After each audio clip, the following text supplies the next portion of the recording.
En el nombre del Padre, del Hijo y del Espíritu Santo. Amén. Te pedimos, Señor, que con tu poder y con tu gracia introduzcas en nuestros corazones en este rato tu tiempo, tu mirada, tus criterios. Hay muchas cosas, Señor, que tenemos que aprender. Hay muchas cosas, Señor, que tú nos quieres enseñar. Y eres el buen maestro que se sabe adaptar a nuestras necesidades, a nuestro ritmo. Tú, Señor, sabes exigirnos, tú, Señor, sabes calmarnos, tú, Señor, sabes por dónde llevarnos. Te pido que en estos martes que pasamos aquí inclinados sobre tu palabra, nos ensanches el corazón, nos llenes de esperanza y nos levantes la mirada. En todos los tiempos todo el mundo ha dicho que estaba en el peor momento de la historia.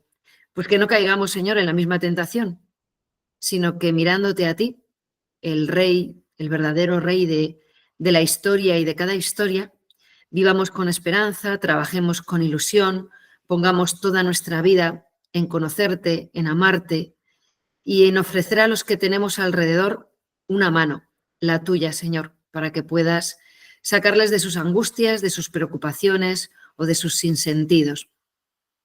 Gloria al Padre, al Hijo y al Espíritu Santo, como era en el principio, ahora y siempre, por los siglos de los siglos. Amén. Bueno, vamos súper deprisa con esto de no leerlo, sino solo explicarlo. Yo espero que en casa lo leáis, que paséis tiempo, como hemos dicho, inclinados sobre vuestra Biblia, que oímos muchas palabras al cabo del día. Unas son verdaderas, otras no lo son, pero ninguna de esas palabras es salvadora, solo la palabra de Dios. Oímos muchísimos mensajes, pero solo la palabra de Dios nos regala una vida nueva y verdadera. Así que todo el tiempo que pasemos inclinados sobre nuestras Biblias, aunque no sepamos bien lo que estamos leyendo, pues son tiempos que Dios bendice. Y son, yo creo que os lo he dicho muchas veces, como cuando te tomas un ibuprofeno o te tomas un medicamento que hace efecto sin que tú sepas cómo, ni cuándo, ni por qué. Y porque tú no lo sepas, no deja de hacer efecto. Pues la palabra de Dios igual opera en nuestro corazón y nos enseña y nos corrige y nos alienta y nos da luz, nos mete en el camino. Entonces, lo que no intentamos, además ahora estamos con tantos nombres, ¿verdad? Y con tantas ciudades y con tantos... Lo que no intentamos es aprendérnoslo. Eso es otra cosa, eso es cuando estudias teología y tienes que hacer un examen. Aquí lo que queremos es empaparnos. Entonces yo lo leo con paz. Si lo tengo que volver a leer, lo vuelvo a leer. Si luego cuando voy a misa me suena, pues fenomenal, pero sin ansia por retenerlo, porque la palabra de Dios, Dios no se puede retener, Dios es infinito. Y su palabra, cuando la rezamos, cuando la acogemos así, pues también. Y luego ella se irá explicando a sí misma, que os lo digo muchas veces. Y cuando demos una segunda vuelta a la Biblia, será completamente distinta de esta primera. Bueno, pues una vez dicho esto, volvemos a nuestro libro de las Crónicas, que lo dejamos el otro día con la muerte de Saúl.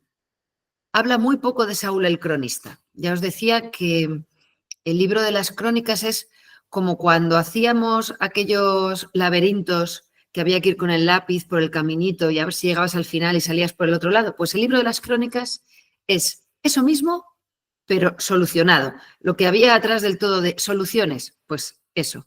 Nos indica el camino de la salvación. Nos indica la ruta que sigue la salvación de Dios en la historia de los hombres. Bueno, pues en este seguir la ruta, Saúl se queda fuera, porque él se quedó fuera. Que leer la Biblia, que estar inclinado sobre su palabra, que escucharla de corazón, nos sirva para tener una opción personal diaria de Señor, yo quiero por tus caminos, yo quiero por tus caminos. A veces no los entiendo, a veces me gustaría que tus caminos fueran otros, pero condúceme por tus sendas, Señor, por tus sendas. Bueno, Saúl se salió del camino y se queda como su única importancia ser la referencia a David, que es el siguiente rey. En el capítulo 11 vamos a hablar del rey David. de una manera muy ligera. Ya hemos visto muchas cosas, hemos visto los libros de los reyes, ¿no?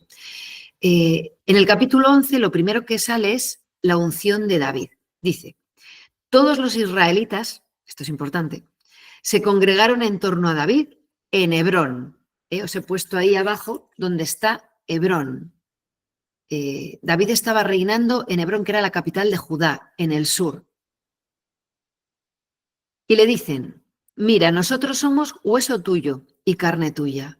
Ya de antes, cuando Saúl era nuestro rey, eras tú el que dirigías las idas y venidas de Israel. Bueno, vienen todos a Hebrón. Y David es ungido rey. David ya ha sido ungido rey. Si os acordáis, Samuel le unge rey en privado, en familia, nada más. Pero él ya es un rey ungido. Ahora David es ungido de nuevo por el pueblo. La primera era un pastor que es ungido y la segunda, que esto es lo genial, sigue siendo el mismo pastor. David, como rey ungido, cuando llegó Samuel, derramó sobre él el aceite del cuerno y le dijo que era el nuevo rey ungido por Dios. ¿Qué hizo? Volver con su rebaño. Hasta que Dios no le indica otra función, él sigue siendo el que es, el pastor. Y cuando sea ungido por el pueblo, David va a seguir siendo el mismo pastor. Lo que nos encontramos es que a raíz de que Saúl se pone en contra de David y le persigue para matarle, hay parte de las tribus con Saúl, que es benjaminita, y parte de las tribus, escapados, gente de todas las tribus, con David. Y se han hecho como dos bandos. Y ahora está, como Saúl ya no está, ahora está solo David en Hebrón. Y vienen todos.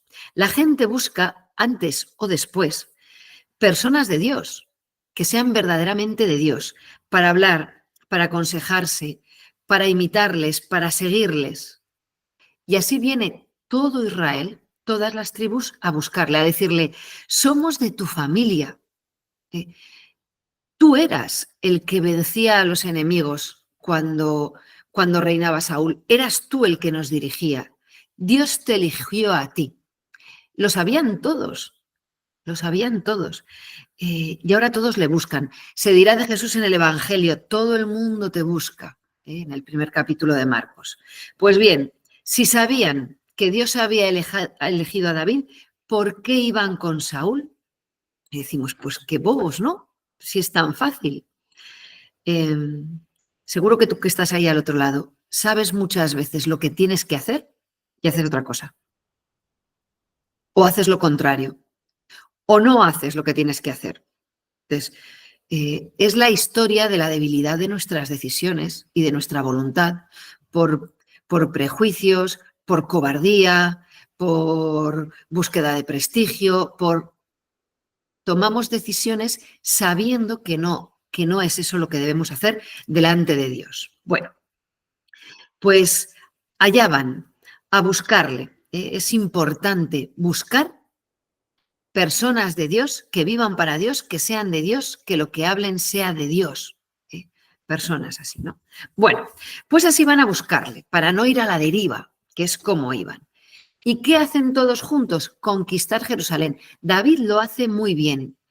Vienen las tribus que estaban en el norte afincadas. Él está en el sur, la capital es Hebrón. Si él pone como capital Hebrón, que era la capital en la que ya estaba, va a ser como, va a preferir a estos o a los otros. Mira, pues vamos a hacer una cosa, vamos a conquistar Jerusalén. Jerusalén no estaba conquistada, de esto ya hablamos. Vivían allí los jebuseos. Entonces, lo que hace David es conquistar un lugar que no sea de nadie, para que pueda ser de todos. Esto es muy bonito, y muy importante, y nos enseña mucho. Y David lo hace muy bien. Conquistar un lugar que no sea de nadie para que todos lo puedan considerar propio. Lo conquistan entre todos, unidos. Luego, será de todos. Y eso les hace ver que no se decanta a favor ni de unos ni de otros. Así que todos juntos suben a conquistar Jerusalén. Digo suben porque es muy difícil, porque Jerusalén está en un alto. Es inaccesible, por eso no lo habían conquistado antes. Pero lo difícil, cuando uno va confiado en Dios y agarrado a Él, no deja de ser difícil, pero lo haces. Está fuera de tus fuerzas, pero lo consigues. En esta conquista, si lo habéis leído y si no cuando lo leáis os resultará más familiar, hay uno que se destaca como valiente. David dice, a ver, quien quiera destacarse, que suba, y va Joab. Joab es hijo de su hermano, es sobrino suyo. Por eso era bonito lo de leer los nombres y que nos sonaran. Y va diciendo cómo le va bien a David, cómo consigue de la mano de Dios aquello que se propone, cómo conquista Jerusalén y edifica una, le llaman Miló. Miló es como una especie de contrafuerte, bueno, que te da acceso a la ciudad también como por unas escaleras, ¿no? Una pendiente. Y dice, David iba medrando, ¿m? Y el Señor estaba con él. Claro, el Señor siempre estaba con él, porque David estaba siempre con el Señor. Era mutuo, son amigos. Donde va David lleva al Señor. Y el Señor, donde va David, va con él. Así que ahí tenemos, ¿no? A David ungido 2 veces. Ahora es rey de todo el pueblo.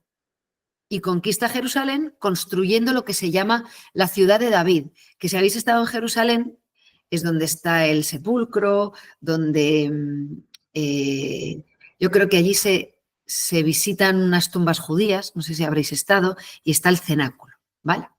Y nos habla a continuación de los valientes de David. Estos no nos hablaba tanto en el libro de los Reyes. ¿Quiénes son los valientes de David?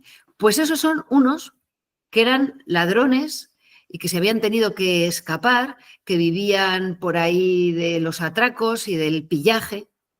Los valientes de David no lo eran.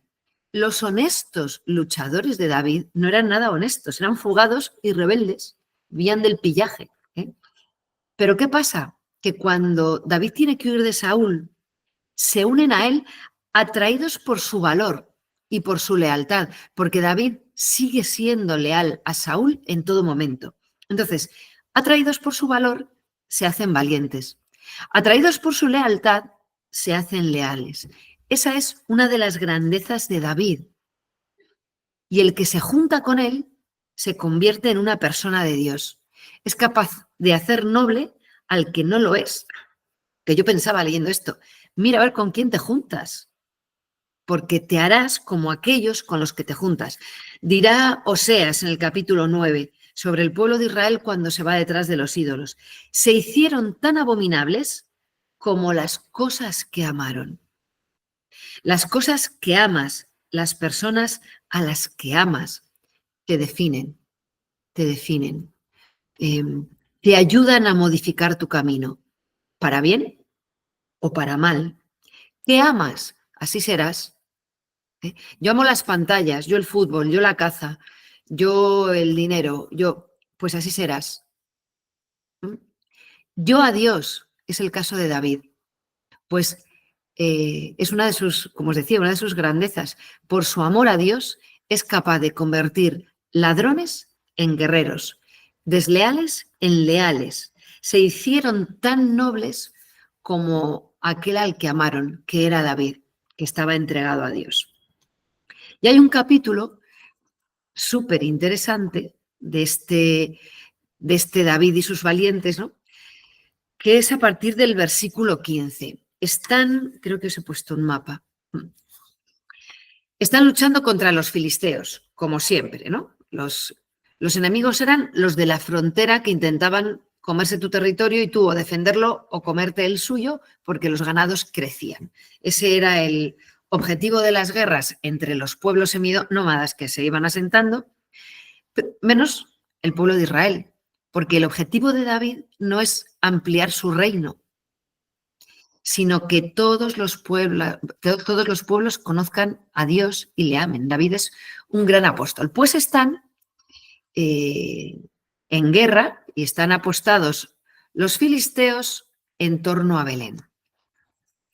Y está David con sus valientes, preparado para la guerra. y dice, ¿quién me diera a beber del pozo que hay a las afueras de Belén? Belén es su ciudad natal y él recuerda un pozo de agua fresca del que bebía. Tienen sed, están cansados, están... Y 3 de sus valientes, al escuchar el deseo de David, fijaos, hombres que eran unos delincuentes y ahora son capaces de tal amor a su rey que arriesgan su vida porque simplemente ha expresado un deseo. Atraviesan el campamento filisteo en dirección a Belén, cogen agua del pozo que David quería y vuelven a través del campamento filisteo volviendo a arriesgar su vida. Bien, ¿qué ocurre cuando llegan? Se la entregan y David la derrama.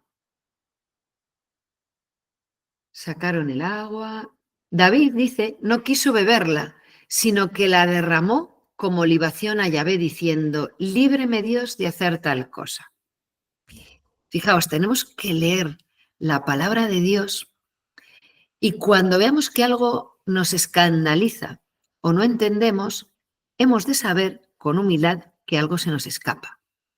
Porque yo me pongo en el lugar de estos 3 que por admiración a su rey arriesgan la vida para traerle agua y cuando le traigo el botijo va y lo tira delante de mis narices y le rompo el botijo en la cabeza. Te lo he traído con todo mi esfuerzo arriesgando mi vida y me haces este desprecio. Pues veis que no ocurre eso. Algo hay que no tiene esa lectura. Muchas veces las cosas de Dios, ¿no? Hacemos una lectura parcial desde nuestro egoísmo, desde mi yo, y no las entendemos. Estos hombres sí que lo entienden. Ninguno se enfada. No te la bebes, menudo feo, ¿no? ¿Qué es lo que está haciendo David? Honrarles, honrarles. David es genial. Estos hombres han arriesgado su vida por David.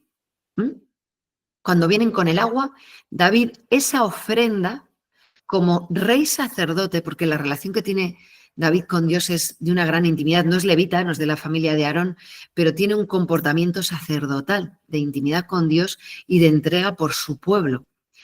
Pues convierte eso que le traían como regalo para él en ofrenda a Dios.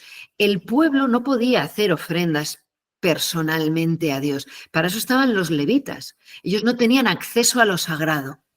Pero David es muy libre en esto y ellos lo saben, como David está muy cerca de Dios y convierte eso que le han traído a él en una ofrenda para Dios. No solo no se enfadan, sino que se sienten honrados. Esto que hemos traído a David, David lo utiliza para hacernos gratos y valiosos a los ojos de Dios. Claro, después de eso, no es que, claro que no se enfadan, le quieren todavía más, porque además David derrama el agua no porque no tenga sed, sino porque él lo dice, yo solo soy David, no merezco que ningún hombre me entregue la vida ni la arriesgue por mí, solo Dios es dueño y señor de la vida. Y David, que sigue siendo el pastor que fue, que no ha perdido la humildad, se lo enseña a sus hombres. Solo Dios es vuestro dueño, solo Dios es vuestro verdadero pastor. Solo a uno podréis llamar maestro, es lo que dirá Jesús. Y David en esto es genial. Siempre está poniendo a Dios el primero. Y cuando le ponen a él, le dan importancia a la cena agasajos, él coge a Dios y lo pone ahí. No, no. Los agasajos a Dios, las alabanzas a Dios, los agradecimientos a Dios, los sacrificios a Dios. Y yo no soy Dios. Eso es muy bonito. Es del estilo de Juan el Bautista. Yo no soy, dirá. Él es el que es. Yo no soy. Bien. Es muy bonito y tenemos que aprender mucho de esto porque lo más bello que tenemos en nuestro interior es la presencia de Dios que habita en nuestro interior el Señor. Y mucha gente que tenemos alrededor es lo que busca y es lo que necesita. Y qué pobreza que les des únicamente tu yo y tus criterios y tu... Cuando vienen buscando a Dios, Y tenemos que tener esto muy en cuenta para no ensoberbecernos, que es lo que le pasó a Saúl. Bien, entre todos esos nombres que leemos de sus valientes, de estos que David ha hecho buenos por su lealtad a Dios, pues de todos estos, si habéis leído el nombre, hay uno que os sonará, Urías, el hitita, era uno de sus valientes. Bueno, pues Urías el hitita, sabéis que va a entregar, como los demás, ¿no? Su fidelidad a David, confiando en él, y David va a hacer algo muy grave, algo muy grave.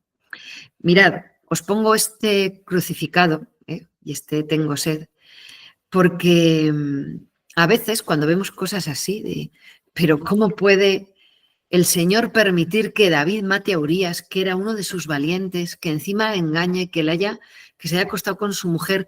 ¿Dónde está Dios? Ponemos la televisión, vemos guerras, vemos desastres, personas que deberían ser rectas, honestas y no lo son, y no lo son, y mienten y se comportan con suciedad o con mentira, ¿no? Y decimos, ¿dónde está Dios? ¿Dónde está Dios?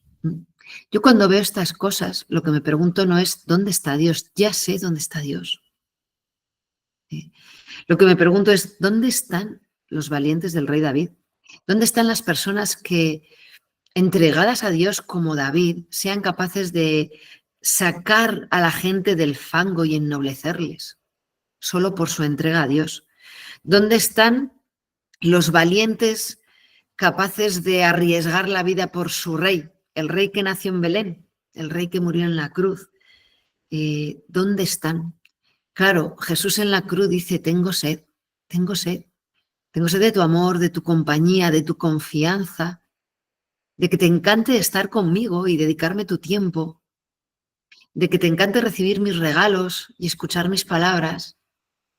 Tengo sed, ¿no? Tengo sed. David dijo, tengo sed, y el Señor repite ese tengo sed en la cruz. Bien, pues pasamos al capítulo 12. Todas las tribus han venido a buscar a David y si vais leyendo van apareciendo todas. Primero vienen a buscarle los parientes de Saúl, que dices, los del bando contrario, los benjaminitas, y vienen gaditas de la tribu de Gad. Bueno, van viniendo todos a buscar a David. Decepcionados por Saúl, salieron a buscar a David. Es importante, y os lo repito, muchas veces no somos buenos jueces en nuestra propia causa y no sabemos conducirnos bien. Un médico no se puede operar a sí mismo, tiene que buscar otro que le opere. Pues así hay que buscar quien, viviendo en Dios, me pueda guiar hacia Él. Y estos, cuando son decepcionados por Saúl, que era el que les iba a guiar, y eso también es una enseñanza de la Escritura, sufriremos muchas decepciones, pero siempre, siempre pondrá el Señor la persona adecuada que nos conduzca a Él. Pues ante la decepción, no dejan caer las manos, no se desesperan, buscan. El Señor siempre pondrá a alguien ahí. Esa es la historia de los santos. No hay ningún momento de la historia de la humanidad, desde los santos inocentes en adelante, no hay ningún momento de la historia de la humanidad en el cual no haya habido un santo sosteniendo con su fe y su entrega a todo el mundo. A todo el mundo. De hecho, no hay un solo santo, suele haber muchos. Yo una vez hice un eje cronológico y fui poniendo en el eje cronológico las vidas de los santos, segmentos con la vida de los santos, el otro. Bueno, el siglo XVI petadísimo de santos. No es que haya habido un santo, sino que la historia de la humanidad está sostenida por la entrega de los santos a Dios. Son los que sostienen el mundo, los que vencen secretamente al mal cada día. Bueno, dice el libro de Sirácida, en manos del Señor está el gobierno de la tierra, y a su debido tiempo suscitará a la persona conveniente. Estamos en manos del Señor. A veces nos parece que el Señor se quedó aquí en el libro de las Crónicas, en la conquista de Jerusalén, en las tribus, en las 12 tribus, y en los reyes, y en los jueces, y en los... Que no, que la historia sagrada es la tuya cuando suena el despertador y antes de que suene, porque ahí el Señor te está cuidando y te está llamando. Y cuando te despiertas, el Señor está contigo y te acompaña en tu trabajo, en tu desayuno, en tu ir de acá para allá, en tu subirte al ascensor, coger el coche, bajar al garaje. La historia sagrada es la tuya, tu día a día, tu transcurrir del tiempo, porque Dios la toca con su presencia. Y siempre el Señor pondrá ocasiones, personas, palabras o situaciones que nos enseñen o nos ayuden a encontrar dónde está o qué nos dice. Y unas veces sabremos buscarlos, otras veces el Señor será quien nos los envíe. El caso es que todas las tribus, los parientes de Saúl, Gad, Benjamín, Judá, Manasés, se van a buscar a David. Porque el Señor ha suscitado esa persona, el Señor le ha llamado y ellos lo saben. Por eso le buscan. La búsqueda del bien nunca se puede sofocar en el corazón del hombre. Tú dices, pero si las tribus eran un desastre, siempre en todas las tribus hubo alguien que buscó al verdadero Dios a través del verdadero rey. Bueno, cuando van a buscarle, son los enemigos, son los que estaban a favor de Saúl. David sale a su encuentro. Se entera que vienen a buscarle y él sale a su encuentro. David no es farruco, no es cobarde, pero no es farruco. No sale a decir dónde vais, no sale a presentar batalla. Sale a buscarles. Sale como el padre del hijo pródigo, a su encuentro, a recibirles. Tenía razones para sospechar de ellos, para desconfiar. Le han intentado matar varias veces cuando estaban con Saúl, pero David no es así. El corazón de David es un corazón según Dios. Dice el Señor, os daré pastores según mi corazón. Pues el corazón de David es según Dios. No se puede vivir sospechando de todo el mundo siempre, eso es una agonía. Y el corazón de David no es así.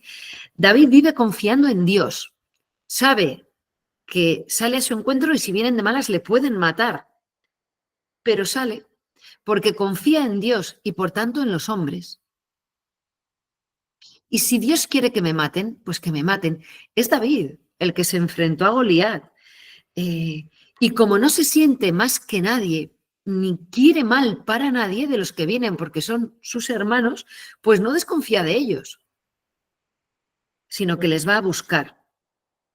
Es humilde, porque nosotros, cuando alguien nos ha estado haciendo mal y se arrepiente y viene, nos dejamos agasajar y buscar y que vengan a mí y ya veremos, ¿no? Desde la altivez. No es el caso de David, no es el caso de David. David es humilde y no se siente más que nadie. De hecho, a mí me llama mucho la atención que confía así en Dios y en los demás. De hecho, ¿confías mucho en Dios y nada en las personas? Algo falla. ¿Confías en las personas y no confías en Dios? Algo falla. ¿Desconfías? ¿Estás mirando siempre de reojo a los demás? Pues es que no confías mucho en Dios tampoco. Es una decisión. Es una decisión. No es algo que pase sencilla y naturalmente. Con algunas personas sí, porque dan motivos para que te fíes de ellas. Otras veces es tu decisión confiar. Y David decide confiar y sale. Y dice, y que Dios guarde al rey en el riesgo que esto suponga. En este momento, el espíritu, que ya actúa desde el inicio del mundo,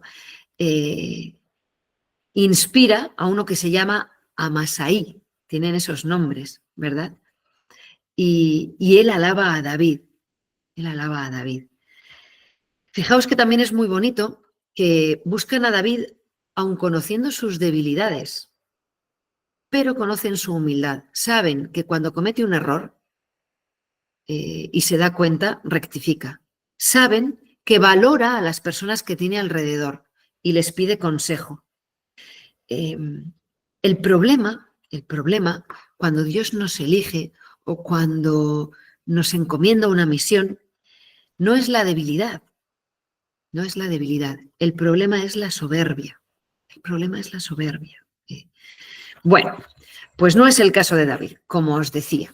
Así que tenemos, una de las pocas veces que tenemos, es este capítulo 12 del libro de las Crónicas, a todo el pueblo de Israel unido y a una. Y se presentan donde David dice, con corazón entero, todos los hombres de guerra se presentan para proclamar en Hebrón, con corazón entero, para proclamar a David rey sobre todo Israel. Todos los israelitas unánimes en hacer rey a David. Se quedan allí, pasan varios días, unos dan comida a otros y reina la alegría en Israel. El secreto de este párrafo es con un corazón entero, con un corazón íntegro, con un corazón verdadero, de veras, sin sospechas, sin dobles intenciones. Dirá el libro de los Hechos en el capítulo 4. La multitud de los creyentes tenía un solo corazón y un solo espíritu. ¿Y qué ocurre cuando van todos, fiados de todos? Y eso es obra de David. Y van a una y se ayudan, y no sospechan, y no compiten, y no tienen envidia, y no se enfrentan, y no tienen pretensiones ocultas. Pues que reinaba la alegría en Israel. Un solo corazón bajo la tutela de un pastor bueno que les conduce a Dios. Y reinaba la alegría. Está relacionada la unidad en torno a Dios, el estar congregados con un solo corazón en torno a Dios, está relacionada con la alegría. La alegría está relacionada con la rectitud del corazón, con el corazón entero, con la pureza de intención, con no llevar intenciones ocultas, ni rencores ocultos. La alegría está relacionada con esa rectitud, que es que tus palabras sean verdaderas y que no estén dichas para manipular ni para disimular. Con lo cual, a veces podemos preguntarnos si en mi interior lo que hay es tristeza, amargura, tensión y ansiedad. ¿No estará esto a lo mejor relacionado con los enfrentamientos, la falta de unidad que viene de la envidia, de la comparación, de los deseos inconfesados, de la falsedad? Claro que tiene que ver, claro que tiene que ver. Una comunidad alegre o una comunidad triste, todos unidos en un mismo corazón, con verdad, no que no tengan problemas, sino que tienen un amor verdadero y un corazón recto. Lejos de Dios, el corazón torcido y las palabras sinuosas, dicen los salmos. Pues ahora que están todos contentos, están todos unidos, David, fijaos, un solo hombre, cómo ha conseguido congregar a todo el pueblo en torno a Dios y devolverles de este modo la alegría. Bueno, pues en este momento, David, que estamos en el capítulo 13, dice, pues hay que traer el arca y ponerle en el centro. David quiere traer el arca porque el verdadero rey es Dios y no quiere que los de alrededor se confundan. Su gobierno va a depender siempre de la voluntad y el consejo de Dios. Que todos lo sepan, que el pueblo, los notables y todos los de las tribus vean, no solo sepan, vean quién es el rey. Y el rey es Dios. Así vuelve David otra vez a no dejarles ponerle en el lugar de Dios. No quiere correr el peligro de que le pongan a él en el lugar de Dios. Fijaos qué distinto de Saúl, que no quería perder su honra, su estima, su ser rey, su ser el ungido. David no tiene nada de esto. Dios. Así que les dice, vamos a ver, vamos a traer el arca. Dios es Dios con nosotros. Y desde los días de Saúl no nos hemos preocupado de ella. Es decir, hemos pasado 1 kilo. Nos hemos despreocupado, es desinterés y desamor. Entonces, ahora que vemos que hemos hecho mal, ¿qué hacemos? ¿Lamentarnos, llorar o buscar un culpable? No, David no se pone a la culpa fue de Saúl porque no, no, no, no. Esa yo creo que nunca es la manera de solucionar un problema. Los problemas se solucionan hacia adelante. Vamos, vamos a buscar a alguien para echarle la culpa. Eso no es solucionar el problema. Eso es conocer un dato. Puede. Pero ¿cuál es la solución? Pues remediarlo. ¿No nos hemos preocupado de ella? Pues vamos a preocuparnos de ella. Vamos a traerla, vamos a reparar. En lugar de lamentarse, pone remedio. Qué grande es esto, qué grande es esto, porque tenemos muchos problemas, muchas dificultades de relación interiores. Cuando los descubrimos, nos espachurramos. Pues no, no te lamentes, no pierdas tiempo en lamentarte. Pon el remedio que esté a tu alcance. Repara. Esto es la reparación. Así que decide traer el arca a Jerusalén. ¿Qué va a pasar? Bueno, si lo habéis leído, es uno de los episodios que la gente lee y dice, el Dios fiero y vengativo y caprichoso del Antiguo Testamento. Hay aquí un dato que es importante y es que el arca está diseñada, si os vais, yo creo que os he puesto los capítulos, no estoy segura, sí, Éxodo 25 y Números 24. El arca está diseñada para ser cargada, la tenéis ahí, para ser cargada sin ser tocada.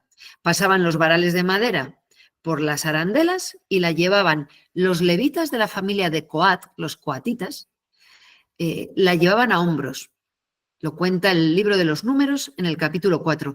Y esa era su honra. O sea, no era, pues nos ha tocado cargar con el arca, sino nos ha tocado, o sea, ¿qué tenemos nosotros de bueno para que Dios nos haya elegido para ser portadores de su presencia entre los hombres? Era un honor y una alegría. Pues bien, el arca se llevaba a hombros.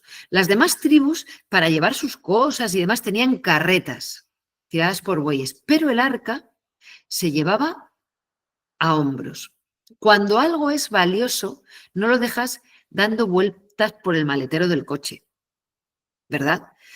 Al bebé no lo metes en el maletero, lo pones en su sitio, bien colocado, o no lo llevas, no sé, colgando de un... No, no. Buscas la manera de que vaya seguro, cuidado. Cuando algo es muy valioso, lo transportamos con mucho cuidado. Pues bien, la presencia de Dios, que era lo más valioso que podía haber, se trasladaba a hombros de los levitas. Os pongo ahí abajo, ignorancia de David. David no sabe esto. David no es levita, pero los levitas sí que lo son. Ah, pues es que no lo sabía. Pues lo tenías que saber. Algunos sois profesores. Entonces tú haces un examen a un alumno, no se lo sabe y le suspendes, le pones un 0. Es cuando te venga y te diga, es que no me lo sabía. Le dirás, claro, pues yo te he puesto un 0 porque tenías que saberlo. Esa ignorancia es culpable porque era tu deber conocer esta información. Pues bien, el arca tiene que ser transportada a hombros por dignidad. ¿Y cómo la transportan? En una carreta. Ninguna máquina puede sustituir los brazos de una madre, ¿verdad? Para su hijo.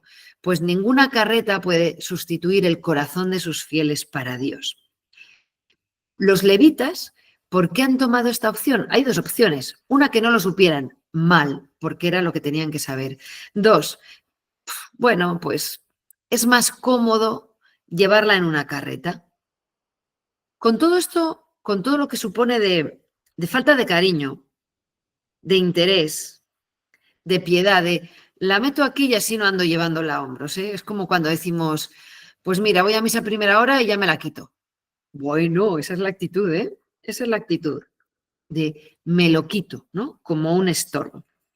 Pues es dejadez, es comodidad, es hacer las cosas a mi manera. El caso es que la ignorancia de David es verdadera, la ignorancia de los levitas es culpable ¿Y qué es lo que ocurre?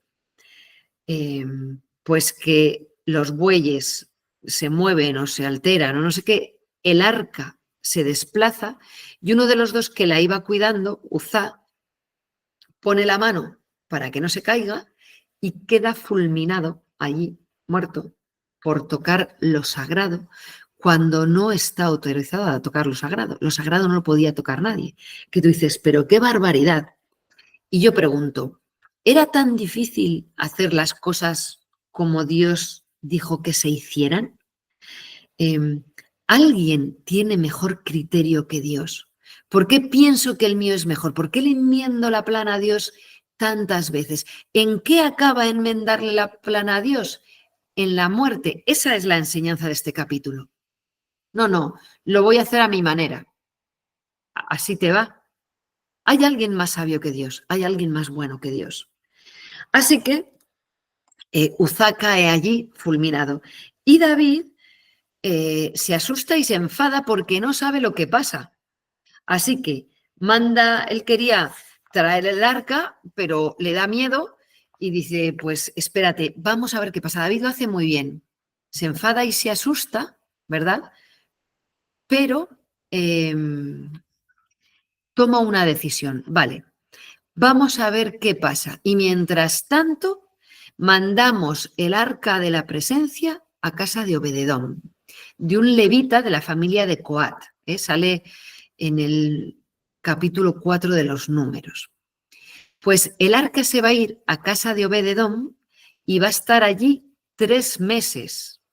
3 meses. Y el Señor va a favorecer a Obededón.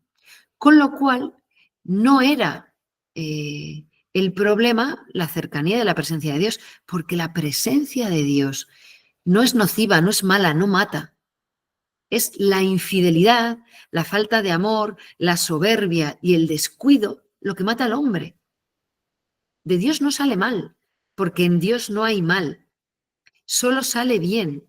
Y esto lo ven cuando el arca lo llevan a casa de Obededón y le va fenomenal. Y dice David, pues hay que traerla, ¿no? Es muy bonito, yo creo que os hable de esto, porque el arca de la presencia de Dios eh, es temida, claro. Solo los que estaban suficientemente preparados y purificados se podían acercar. Y el pueblo tenía esto clarísimo. Esta es la gran revelación de que ocurre cuando en el Monte Calvario Jesús muere y el velo que tapaba el Sancta Sanctorum se abre de arriba a abajo y deja a la vista lo que había allá dentro. ¿Qué quiere decir? Se acabó que la presencia de Dios esté lejana y velada. Ahora cada hombre, a partir del costado abierto de Cristo, puede vivir y estar y entrar en la presencia de Dios. Y Dios busca hogar, busca la casa de Obededón, ¿verdad? En cada uno de nuestros corazones. Fijaos que José conocía esta historia, que sabía que el arca de la alianza, aquella que portaba la presencia de Dios, no era digno cualquiera de tocarla, que Uzá cayó fulminado. Así que cuando recibe la noticia de que María está encinta por obra del Espíritu Santo y que lleva en ella el Mesías, el Salvador, ¿qué pasa? Pues que se va a casa de Zacarías, ¿verdad? ¿Os acordáis que se lo dice el ángel? Tu pariente Isabel. Pues María se va 3 meses hasta que Isabel da luz, se va a casa de Isabel. El arca de la antigua alianza, 3 meses en casa de Obededón, el arca de la nueva alianza, 3 meses en casa de Isabel. Es muy bonito porque José recibe en sueños un mensaje de Dios que le dice, tú le vas a poner nombre, tú no sobras en esta historia. Tú eres su padre, tú eres digno porque yo te hago digno.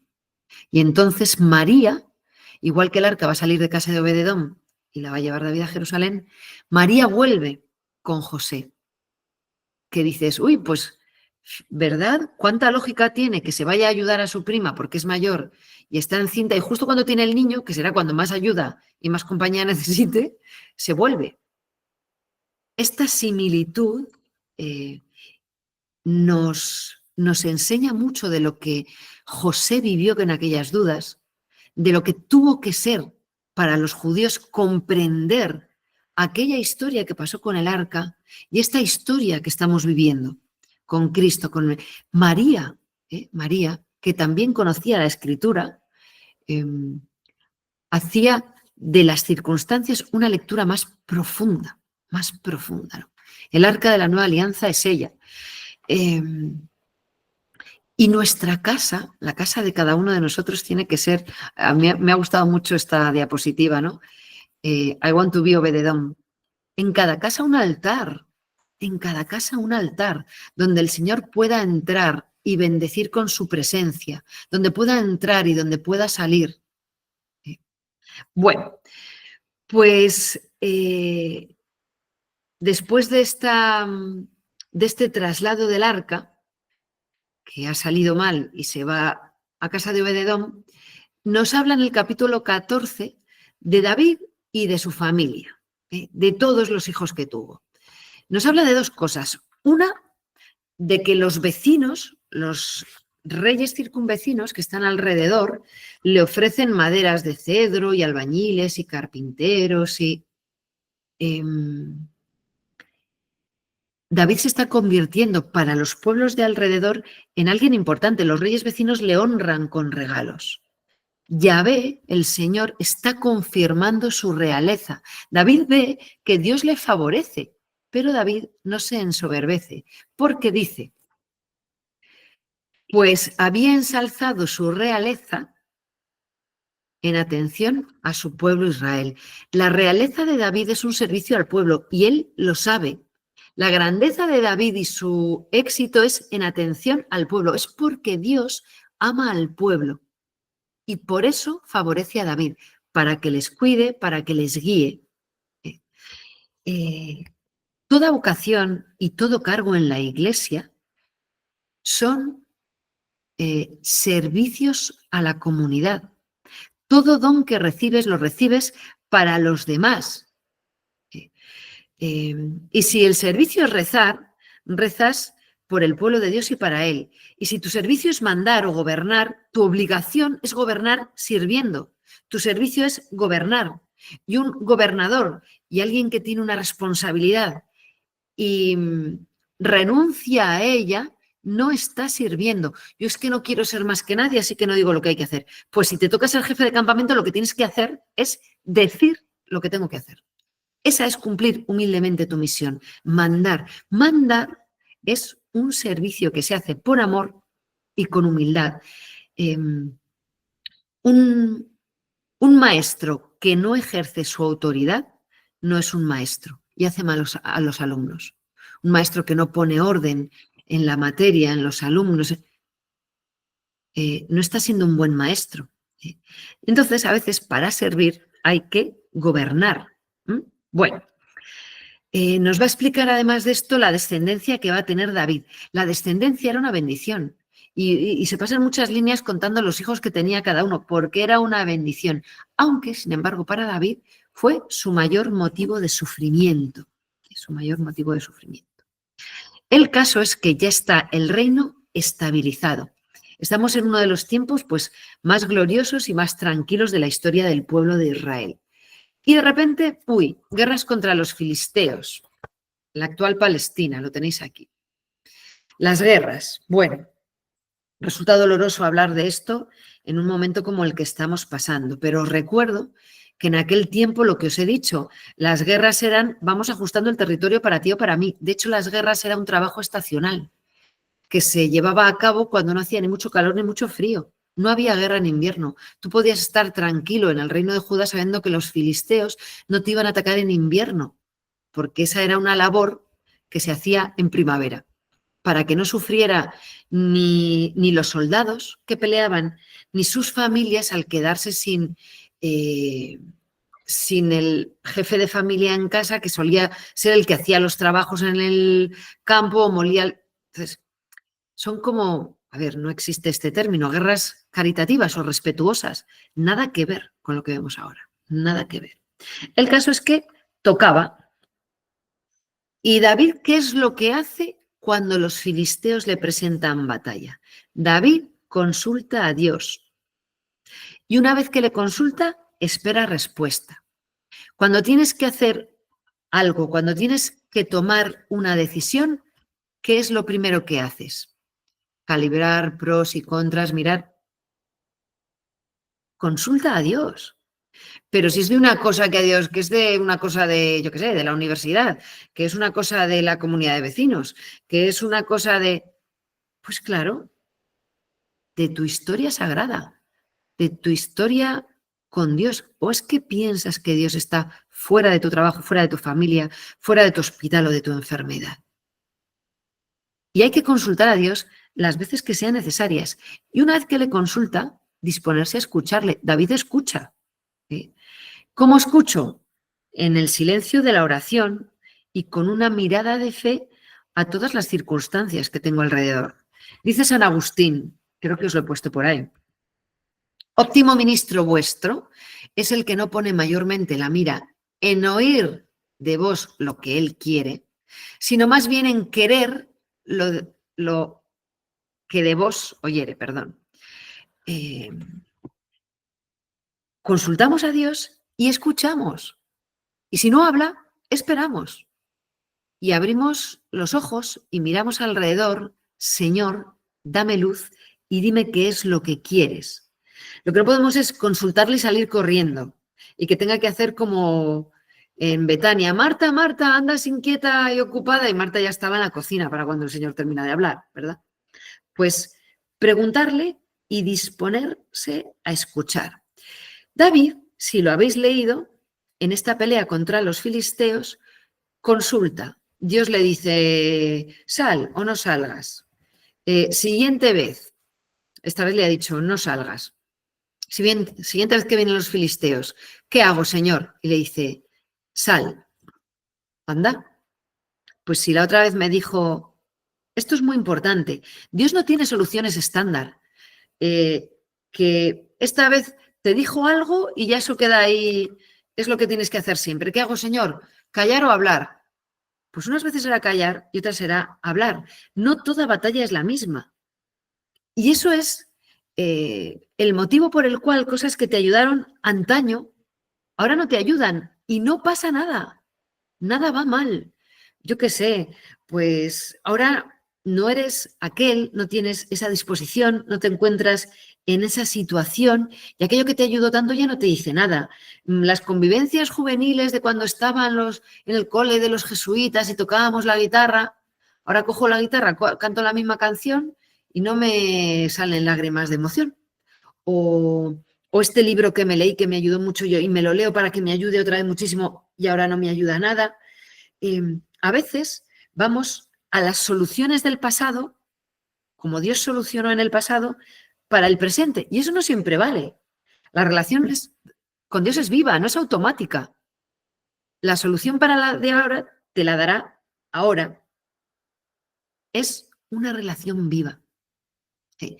Y no siempre vale la misma medicina para todas las enfermedades, ni valen los mismos consejos para todos los momentos. ¿Y en qué momento cada cosa? Ahí está, consulta a Dios y disponte a escucharle. Y es muy bonito porque, digo esto mucho, ¿verdad? A David le dice, ¿no? Y a nosotros también, yo salgo delante de ti, tú no te preocupes, ten ánimo, ¿eh? Yo salgo delante de ti. A David le dice, cuando oigas un ruido de pasos por las balsameras, entonces ataca. Yo voy delante de ti, yo te precedo, yo te protejo. Eso podemos tener la certeza, porque es así. Ahora bien, ¿qué es lo que nos cuesta? Pues los tiempos de Dios, porque no solo vale lo que Él dice, sino cuando Él diga, nuestras prisas no suelen ser las suyas. Dios es ligero y es diligente, pero no es ansioso, impaciente ni abarullado. Y a nosotros nos cuesta muchísimo esperar, muchísimo, lo cual, y ya os lo he dicho más veces, es signo de inmadurez. Tenemos una sociedad inmadura, y de ahí el desequilibrio en el que estamos. Antes la gente sabía esperar, porque de manera natural aprendía a esperar. Y había una cosecha al año. Y el pollo le dabas de comer lo que sobraba, las mondas de la patata y de lo de la sandía hasta que crecía y luego ya te lo podías comer. Y ahora los cebamos de hormonas y crecen mucho más rápido porque es que no tenemos paciencia para que crezcan poco a poco porque nos los queremos comer ya. ¿Eso en contra de quién va? De nosotros mismos. Hay que aprender a esperar. ¿Por qué os decía que es cuestión de inmadurez? Algunos sabéis un poco de pedagogía infantil. Un niño pequeñito no sabe esperar porque no tiene concepto de tiempo. Y notas que va madurando, aprendiendo y haciéndose mayor porque va aceptando el concepto de tiempo y sabiendo manejarlo. Un niño muy pequeñito, tú le dices, mira, un caramelo. Si esperas 20 minutos, te doy 3 más. Y no sabe esperar, ve el caramelo y lo coge. Uno más mayor, más maduro, es capaz de no coger el caramelo para después ganar 3. ¿Qué nos pasa? Que somos como el pequeño, no sabemos esperar. Pues bien, le dice, cuando oigas un ruido de pasos por las balsameras, y David se queda a la escucha de la señal de Dios. Y si Dios no da señal, yo no me muevo. Y si Dios da señal, ni me lo pienso, allá voy. Los pasos de Dios en el Génesis, acordaos que asustaron a Adán y a Eva, que al principio paseaban con Dios por el jardín, pero cuando obraron mal, se escondieron de él. Por eso este fragmento es tan significativo. Es un guiño primero para hablarnos de la compañía cercana de Dios, que no hay situación en la que estemos en la que no vaya Él por delante de nosotros. Y segundo, para que sepamos que va delante de ti, que luchará por ti, que te protege, pero que tú tienes que aprender a esperarle y a esperar sus tiempos, a salir con Él, que nos adelantamos. Es como el que sale a correr antes de que den el pistoletazo de salida, ¿no? Bueno, Dios sigue siendo Dios con nosotros, Dios sigue siendo Dios conmigo, Dios en mis batallas, Dios en mis trabajos, Dios en mis enfermedades, Dios en mis tribulaciones, en mis ansias. Dios sigue siendo Dios conmigo. Me dice, espérate, escucha, déjame que vaya contigo. Dichoso el que se da cuenta, ¿no? Y el capítulo 15 es la entrada del arca en la ciudad. David investiga, ve cómo tienen que ser las cosas y organiza una procesión descomunal. Prepara todo muy bien. Os voy a mandar, si no se me olvida, un texto del Papa actual, del Papa León, que hablando del inicio de la Pascua, en las audiencias de los miércoles, habla de cómo van a buscar los apóstoles esa habitación que estaba preparada para cenar la Pascua. Van a preparar la cena allí porque Jesús ya ha preparado el lugar, porque las cosas Dios las prepara. Porque cuando todo está preparado se vive mucho mejor. El Adviento, la Cuaresma o lo que sea, que es una boda que no has preparado o una comunión. Nada, Dios lo prepara todo mucho y con mucho cariño. Y David preparó un lugar para Dios. Y lleva el arca con cantores, trompetas, instrumentos, todos los ancianos del pueblo de Israel, todos los de todas las tribus. David, en su piedad, enamorado de Dios como lo está, incluye a todo el pueblo. Hace que todo el pueblo alabe a Dios por la fe de Él. Qué maravilla ser capaz de poner así a todos en la presencia del Señor. Y lo hace con una procesión llena de signos, con orden, con música, con silencios, con belleza, con armonía, con gestos, con... Eso es nuestra liturgia también. Por eso hay que cuidar que nuestra liturgia sea bella, ordenada, adecuada, que cada cosa esté en su sitio y en su momento. Da mucha pena, ¿no? Cuando nos parece que para que la misa valga tiene que tener más ruido, o más cosas, o más movimiento, o más... Y se nos olvida el silencio, la elegancia, la oración. A veces se mezclan cosas chabacanas. David lo hace fenomenal, con toda la grandeza. Pero cuando va bailando, vestido con un efod de lino, todo el mundo aclamando, hay una persona que le mira con desprecio. Es Mical, la hija de David. Le ve por la ventana danzando como un payaso. Piensa ella, él está bailando para Dios, porque es tanta su alegría, cuando uno está muy contento no puede parar quieto, que va danzando delante de todos como uno más, y ella le desprecia. ¿Por qué? Porque ella tiene metido, que es lo que ha aprendido de su padre Saúl, ¿no? La distancia, el parecer más, el postureo, el quedar por encima, el yo no soy uno de tantos, sino que yo aquí soy el que gobierna, el que manda, ¿verdad? Y David es la antítesis de todo eso. Entonces le parece un payaso porque no tiene aires de superioridad. Y ella sí. Pero David alaba a Dios con todo su ser. Y es lo mejor que podemos hacer. Alabar a Dios con todo nuestro ser. Si sabes cantar, cantando, y si no, silbando. Y si eso se convierte en motivo de desprecio, o de que te llamen tonto, o de que digan, estás haciendo el ridículo, no te dejes engañar. No puedes hacer mejor cosa que alabar a Dios con toda tu vida. Muchos despreciarán a Jesús al ver su aspecto, sus costumbres, su origen humilde. David actúa bien, actúa con espontaneidad, con sinceridad, pero sabe estar. Y no hace esto de cualquier manera, lo prepara muy bien, lo hace el día de la expiación. Fijaos que el día de Pentecostés volverá a pasar lo mismo. Llenos del Espíritu Santo saldrán los apóstoles a ofrecer la salvación a todos los que están allí con alegría, con tanta, en mitad de la persecución de los romanos, que la gente dice, ¿están borrachos ya a las 9 de la mañana?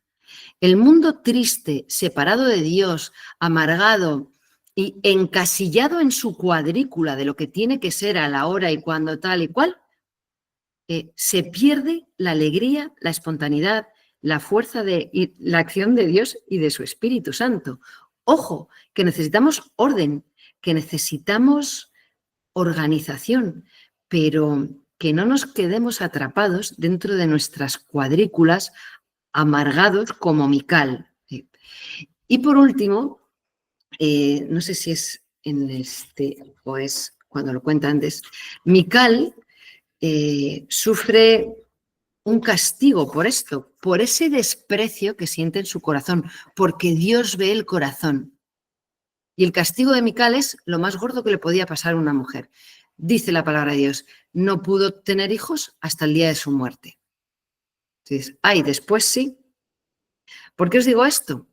Porque estas expresiones, cuando luego leemos la encarnación y que María no tuvo hijos y dice, no tuvo hijos hasta que tuvo su primogénito. Luego ya después, sí, no. La expresión es cerrada. No tuvo hijos hasta que murió, es que no tuvo hijos, porque después uno no tiene.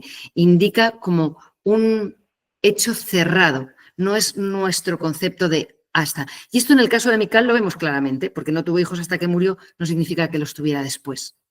La Virgen no tuvo hijos hasta que tuvo a Jesús, su primogénito, sí, no tuvo hijos después tampoco.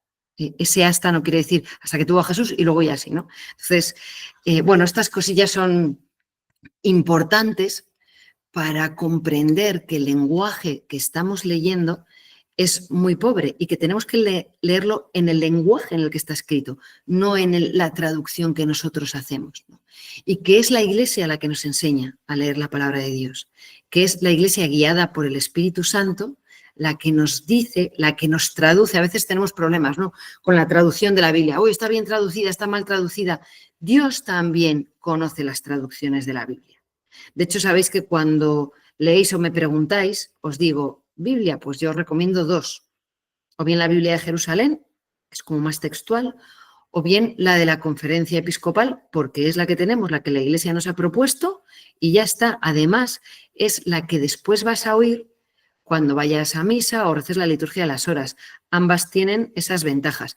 Pero que luego tienes otra traducción. De hecho, suele ser muy bonito leer varias traducciones porque te orienta sobre el sentido verdadero de lo que quiere decir, porque no es tan fácil traducir. El Padre Iglesias dice que traducir es verter un idioma en otro. No es tan simple como esta palabra significa esto. Eso no funciona así, ¿no? Pero bueno, terminamos ya, que se me hace tarde, y le pedimos al Señor que nuestra casa sea un altar, que nuestra vida sea un evangelio en el cual los demás puedan leer y entender el amor de Dios por la humanidad. Señor, que no se nos olvide que eres nuestro compañero en nuestro día a día, cuando nos vamos a dormir, cuando nos levantamos. Que no se nos olvide, Señor, que nos miras con cariño, que nos guías por el camino, que nos llenas de regalos en el día a día, de personas y de circunstancias que nos hablan de tu amor.